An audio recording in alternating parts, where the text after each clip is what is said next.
Nós vamos continuar as nossas aulas então sobre o ministério de Jesus. Estamos na primeira fase desse ministério, o qual chamamos de obscuridade, porque não temos muitas informações. Já vimos um pouquinho do nascimento de Jesus, da infância de Jesus, e agora eu quero ver um pouquinho com vocês sobre o início do ministério de Jesus, quando ele foi introduzido por João Batista. Depois do texto em que nós vemos Jesus com 12 anos de idade, ali em Jerusalém, questionando e ensinando a palavra de Deus para os mestres da lei no templo, nós temos um salto temporal nas Escrituras e vemos João Batista começando a falar sobre Jesus quando os dois, tanto João quanto Jesus, já eram adultos. Nós vemos isso em Lucas, capítulo 3, versículo 23. Versículo 23. Jesus tinha cerca de 30 anos de idade quando começou o seu ministério. Aqui o texto ele não está afirmando que Jesus tinha 30 anos de idade, ele está dizendo que Jesus tinha aproximadamente 30 anos de idade. Esse detalhe dos 30 anos de idade é importante porque hoje em dia, para nós, aqui na nossa sociedade brasileira, nós consideramos um homem como sendo maior de idade, um homem de verdade, a partir dos 18 anos de idade. Naqueles dias, a maioridade, ou seja, o homem passava a ter direito a voz em público e voto em público, ele passava a ser considerado um homem de fato a partir dos 30 anos de idade. Então o texto está nos dizendo que Jesus já era maior de idade, ele já podia falar em público, ele já poderia se expressar publicamente com maior tranquilidade, que ele seria levado mais a sério. Então ele já tinha mais de 30 anos de idade, cerca de 30 anos de idade, já tinha passado dos 30 anos de idade, quando João Batista introduz o seu ministério, quando ele começa o seu ministério. Abra sua Bíblia comigo em Mateus, capítulo 3. Eu quero ver um pouquinho aí sobre João Batista, então, vindo do deserto e começando a apresentar Jesus, anunciando a todos que em breve o Messias estaria chegando. Mateus capítulo 3, versículo 1. Naqueles dias surgiu João Batista pregando no deserto da Judéia. Ele dizia: arrependam-se, pois o reino dos céus está próximo. Este é aquele que foi anunciado pelo profeta Isaías. Voz do que clama no deserto: preparem o caminho para o Senhor, façam veredas retas para ele. Ele vem então preparando o caminho para a chegada do Messias. Ele vem como que um arauto anunciando: preparem-se, cuidem-se, porque o rei está chegando. Versículo 4. As roupas de João eram feitas de pelos de camelo e ele usava um cinto de couro na cintura. Seu alimento era gafanhotos e mel silvestres. A ele vinha gente de Jerusalém, de toda a Judéia e de toda a região ao redor do Rio Jordão. Ou seja, pessoas que vinham tanto da Judéia quanto da Pérea, dos dois lados do Rio Jordão. Judeus que viviam dos dois lados do Rio Jordão. Confessando seus pecados, eram batizados por ele no Rio Jordão. Nós vemos Jesus, então, sendo anunciado ou pré-anunciado por João Batista, dizendo que o rei e o seu reino estavam chegando e que as pessoas deveriam, então, se arrepender e ser batizadas.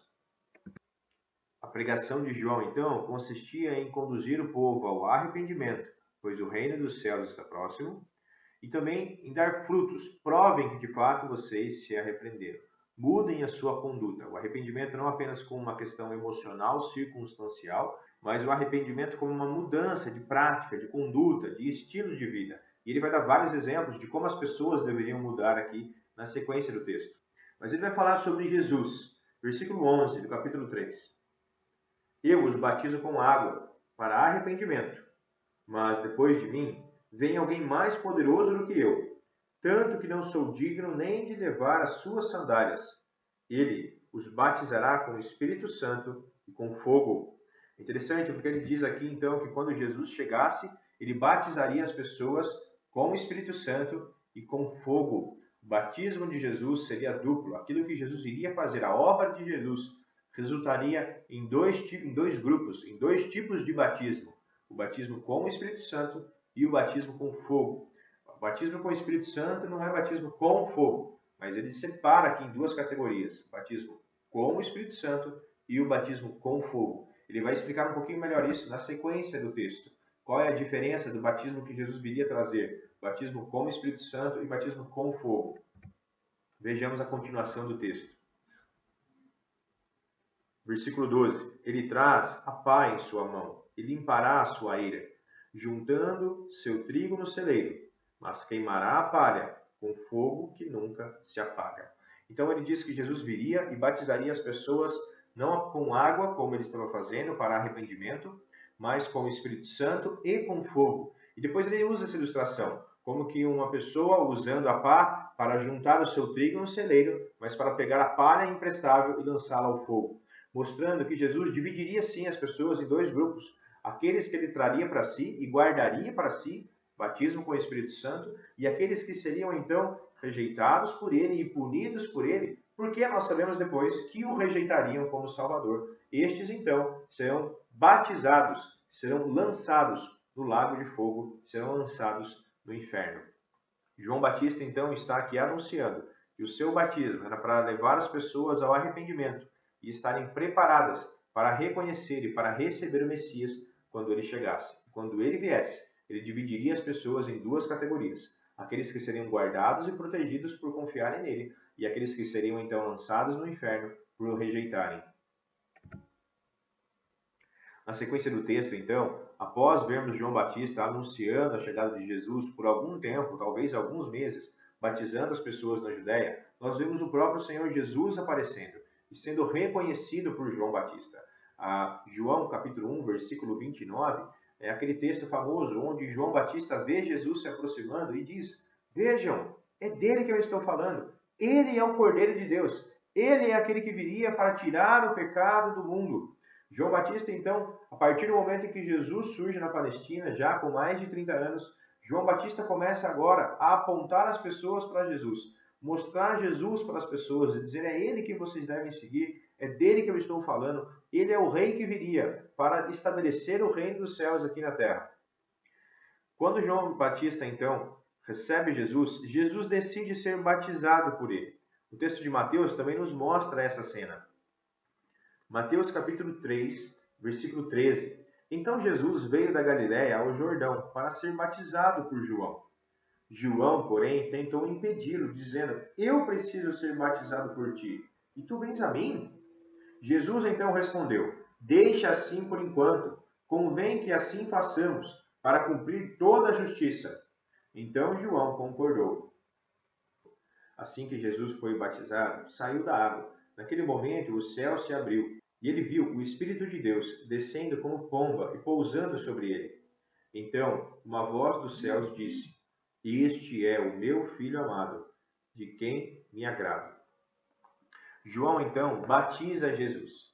Agora, talvez você se pergunte, por que Jesus foi batizado se o batismo de João era para arrependimento dos pecados e perdão dos pecados, e Jesus nunca teve pecado? Bom, certamente Jesus está aqui se identificando como o Messias. Quando Jesus é batizado, ele está em primeiro lugar se identificando como o Messias. As pessoas que estavam à sua volta, após o seu batismo, todas elas viram essa luz do céu, o Espírito Santo vindo como pomba, e essa voz de Deus dizendo: este é o meu Filho amado, em quem eu me agrado. Então, todas essas pessoas veem Jesus como o Messias naquele momento, ou pelo menos elas veem Jesus sendo apresentado como o Filho de Deus enviado. Por isso ele passa pelo batismo.